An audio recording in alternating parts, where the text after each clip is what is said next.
The ego is often described as the root of suffering in many spiritual, psychological, and philosophical traditions. So here's a breakdown of how the ego contributes to suffering.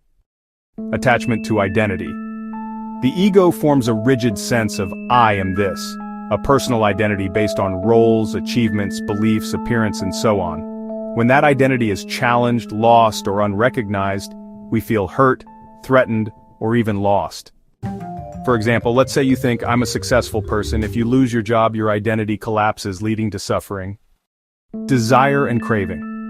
Ego constantly seeks to strengthen itself through external validation, possessions, control, or status. But it's never satisfied, so even when you get what you want, it's only temporary. The craving just continues, creating anxiety and disappointment. Fear of loss and death.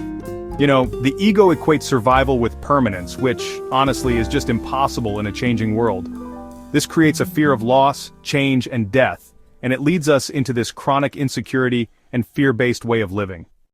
Separation and comparison. The ego, it tends to view itself as separate from others. This gives rise to envy, like they're better than me, or sometimes superiority, I'm better than them, and even conflict, I must protect myself from others. All of these things, they just end up isolating us and making us feel disconnected. Resistance to what is. The ego, it resists the present moment, always wanting things to be different. This resistance causes suffering because we're at odds with reality instead of accepting and just flowing with it. What's the alternative? Traditions like Buddhism, Advaita Vedanta, and mindfulness practices, they teach letting go of ego identification. By observing thoughts without attaching to them, recognizing our shared humanity, and accepting impermanence, suffering can diminish significantly.